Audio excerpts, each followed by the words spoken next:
Assalamualaikum warahmatullahi wabarakatuh.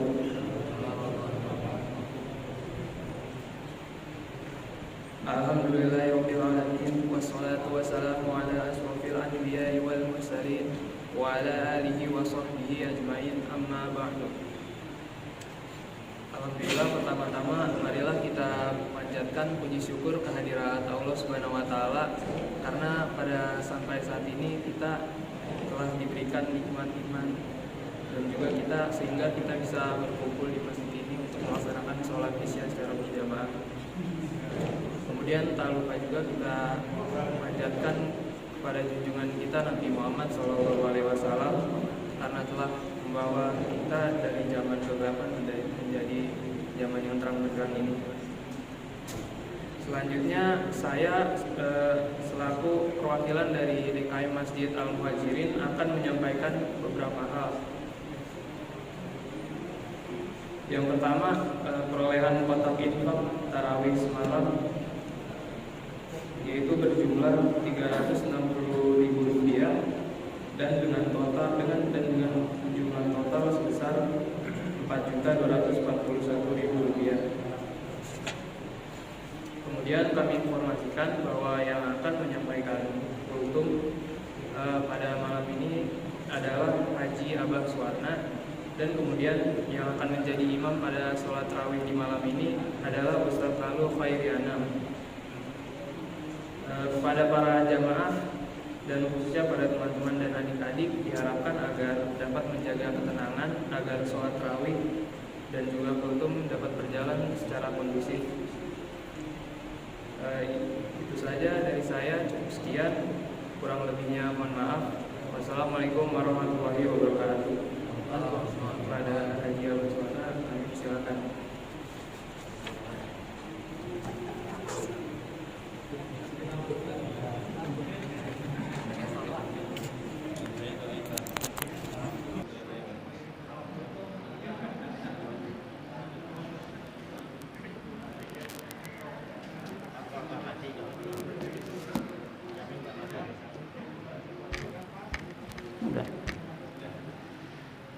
Bismillahirrahmanirrahim. Assalamualaikum warahmatullahi wabarakatuh. Innal hamdalillah nahmaduhu wa nasta'inuhu wa nastaghfiruh wa na'udzu billahi min shururi anfusina wa min sayyiati a'malina. May yahdihillahu fala mudhillalah wa may yudlilhu fala hadiyalah. Allahumma shalli ala Muhammadin wa ala alihi wa sahbihi wa man tabi'ahum bi ihsanin ila yaumiddin. Amma ba'd.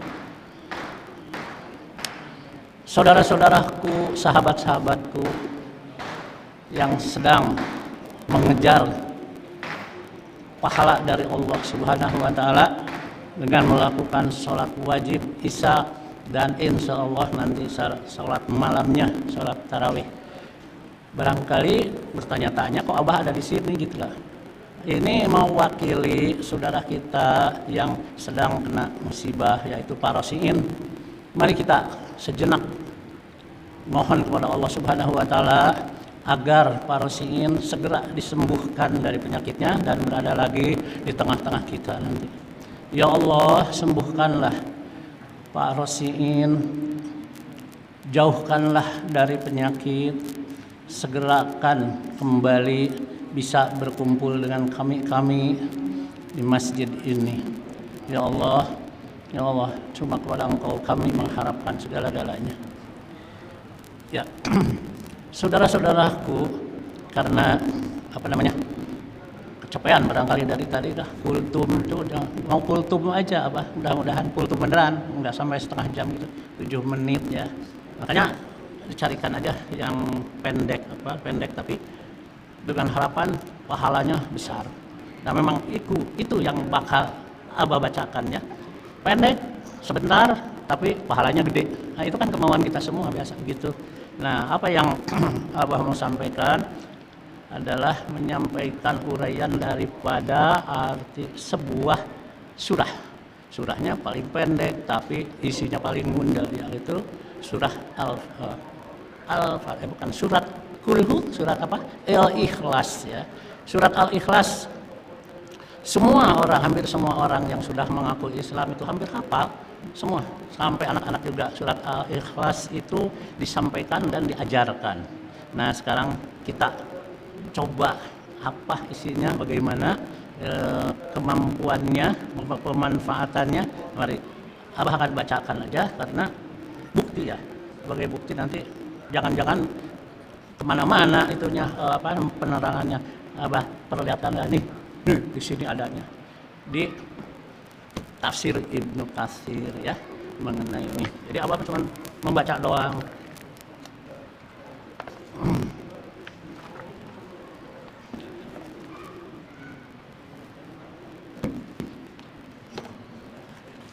A'udzu billahi minasyaitonir rajim. Bismillahirrahmanirrahim. Qul huwallahu ahad. Allahus samad. Lam yalid wa lam yulad wa lam yakul lahu kufuwan ahad. Segitu pendeknya, tapi mari kita lihat isinya nih. Apa? Maaf. Itu memurnikan keesaan Allah ya. Surat itu semuanya hanya empat ayat, tapi semuanya mengenai Allah ya. Tidak ada perkara lain di sini ya. Jadi di sini disebab apa? Diterangkan lebih dahulu sebab turun surat ini serta keutamaannya. Kenapa surat ini turun ya? Nah ini Imam Ahmad meriwayatkan dari Ubay bin Ka'ab bahwa orang-orang musyrik itu berkata kepada Nabi ya, orang-orang musyrik berkata kepada Nabi, "Hai Muhammad," katanya ya, "katakan kepada kami nasabnya tuh, nasab dia itu Robmu itu nasabnya, katakan kepada kami." Gitulah tuntutannya dari orang-orang yang bukan Islam ya. Nah, terus Allah yang menjawab, turunlah ayat ini ya, itu qul huwallahu ahad. Tadi ditantang, siapa sih induk bapaknya atau siapa aja dari sananya itu kira-kira pertanyaannya ya. Nah, jawab langsung oleh Allah merupakan firman kepada nabinya.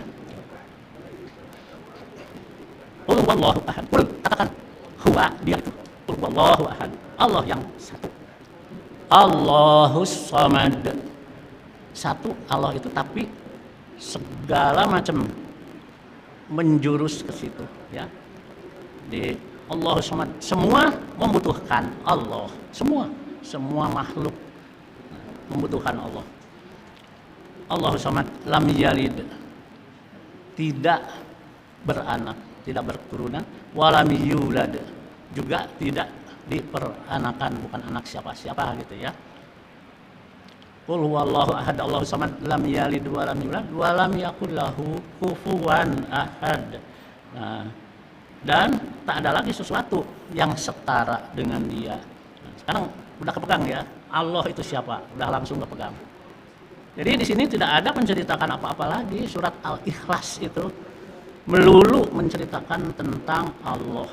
Nah, dipancing sama orang-orang bukan Islam, mana turunannya? Coba kan ada nasab itu, kalau makhluk itu ada nasab, kita dituntut itu. Makanya jawabannya itu langsung berupa firman kepada nabinya yang ditantang tadi, yaitu nabi kita Muhammad sallallahu alaihi wasallam. Nah, selanjutnya kita udah berpegang nih. Jadi dari sini kita udah memegang bahwasanya murni, sudah ini murni milik Allah. Tidak ada membahas apa-apa lagi. 4 ayat. Nah, selanjutnya diceritakan bahwa 4 ayat ini mewakili sepertiga Al-Quran. Jadi apa khasiatnya, pahalanya atau apanya? Kalau kita baca 1 kali, qul huwallahu ahad, Allahus samad, lam yalid wa lam yulad wa lam, itu pahalanya sama dengan kita membaca 1 Al-Quran. Coba masukkan ke kita betapa ini Allah yang mengatakan ini.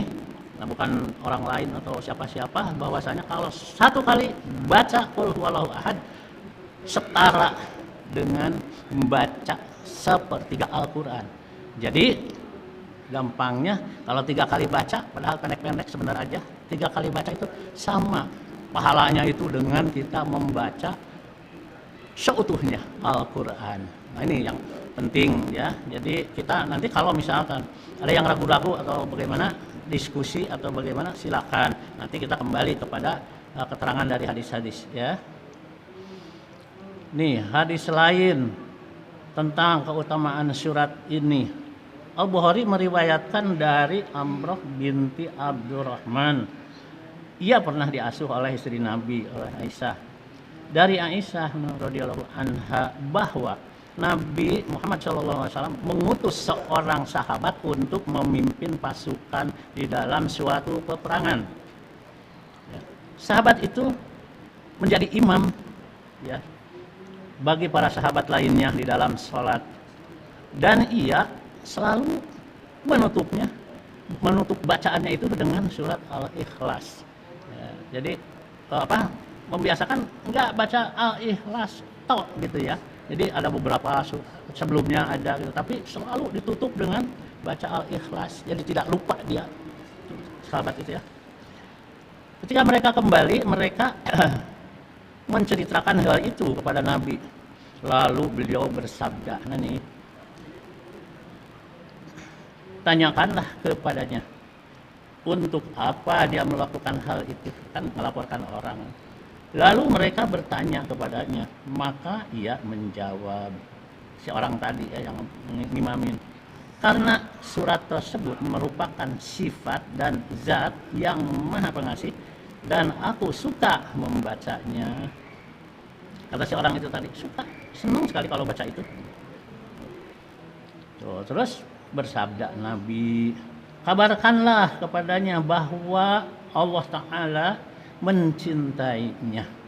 Weh, benar-benar baca kulhu dicintai Allah gitu ya, kalau dipendek-pendekkan. Demikian Al-Bukhari meriwayatkan di dalam kitab At-Tauhid. Dan diriwayatkan juga oleh Muslim dan Nasa'i. Hadis yang lain, Al-Bukhari meriwayatkan juga di dalam kitab As-Shalah dari Anas. Ia berkata, seorang laki-laki dari kaum Ansor menjadi imam.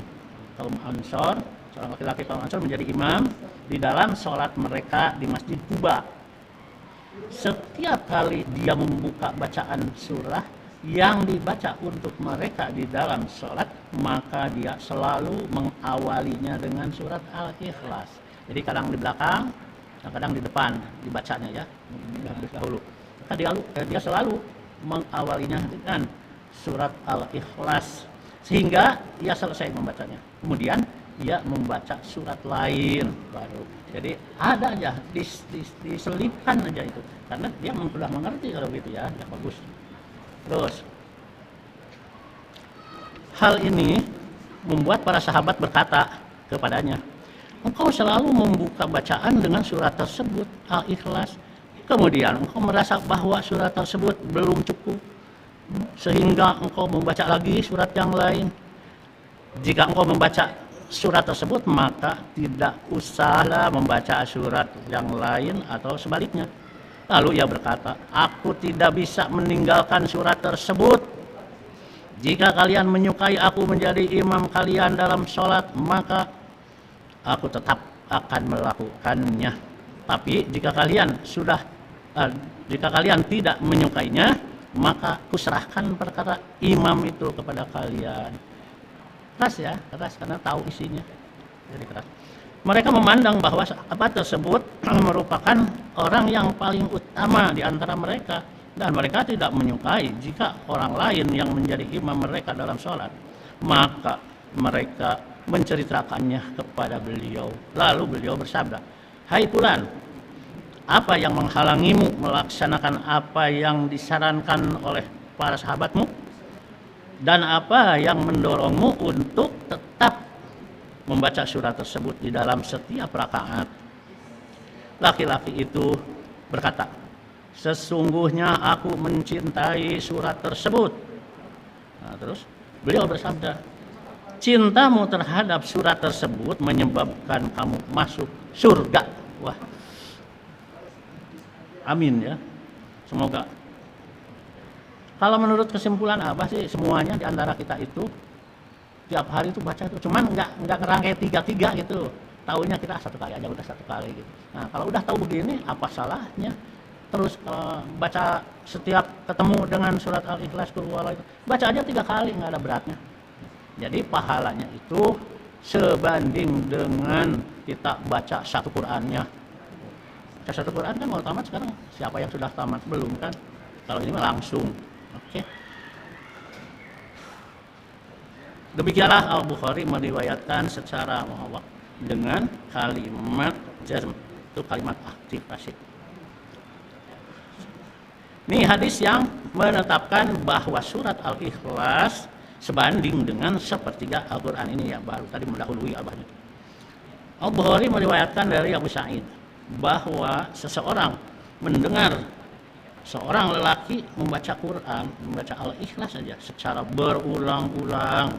Ketika tiba waktu pagi, ia mendatangi Nabi. Seseorang mendengar tuh, sini baca kulhu melulu kan, dengaran siap saya lewat lagi baca terus kulhu melulu gitu kira-kira lah. Ketika waktu pagi, ia mendatangi Nabi lalu menceritakan hal tersebut kepada beliau seolah-olah orang itu menganggapnya sepele.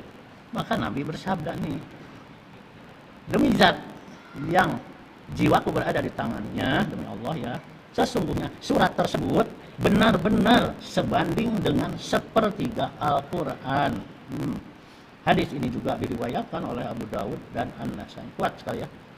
Hadis yang lain Al-Bukhari meriwayatkan dari Abu Sa'id, dia berkata Rasulullah SAW bersabda kepada para sahabatnya, apakah salah seorang di antara kalian tidak mampu membaca sepertiga Al-Quran dalam satu malam?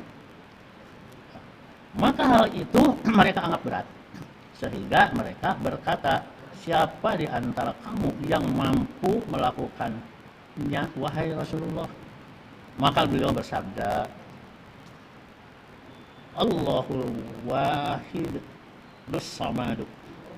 Surat Al-Ikhlas itu ya, itu sepertiga daripada Al-Quran.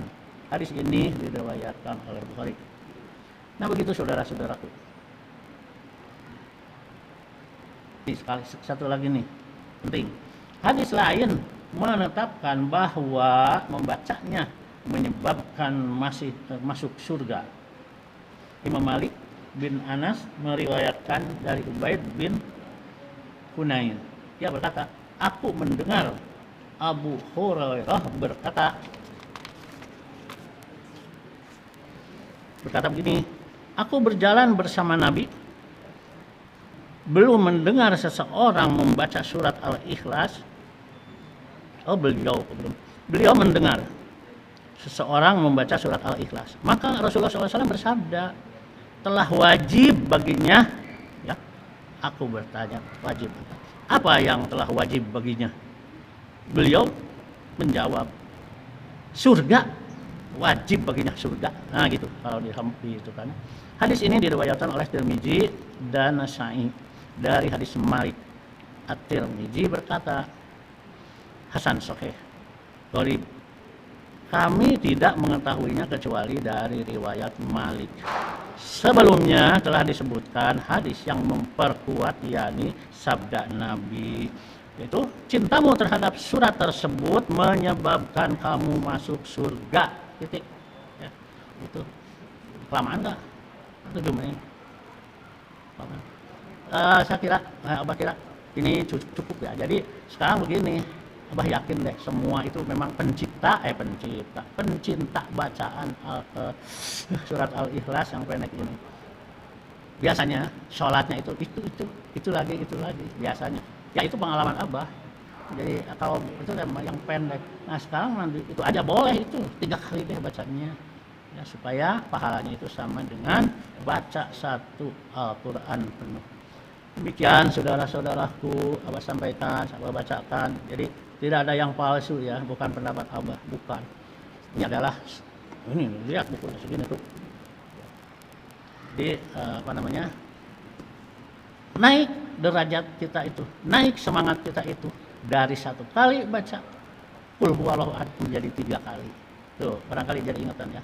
Begitu baca qul huwallahu ahad 3 kali. Nah, sekarang praktekkan kalau mau ini dipraktekkan kalau mau bobo ya. Malam.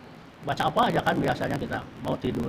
Coba kalau sudah itu terakhir baca itu qul huwallahu ahad Allahus samad lam yalid wa lam yulad wa lam yakul lahu kufuwan. Sampai kelelep nggak tahu kapan kita kelelepnya, tahu-tahu jam 3 ada yang ngebangunin kita. Nah itu suruh nyambung apa? Sholat tahajud ya. Itu kalau udah sampai situ kan kita dipelihara banget tidur kita. Demikian saudara-saudaraku, sekali lagi kita banyak saudara-saudara kita yang sakit. Semoga Allah menjauhkan kita ya dari penyakit-penyakit yang udah kebanyakan penyakitnya. Semoga Allah Maha Kuasa atas segala sesuatu sembuhkan, khususnya para rosiin sahabat kita yang biasa tiap waktu sholat ada di masjid, sekarang terpaksa tidak bisa. Insya Allah semoga Allah segera menyembuhkannya. Demikian. Assalamualaikum warahmatullahi wabarakatuh.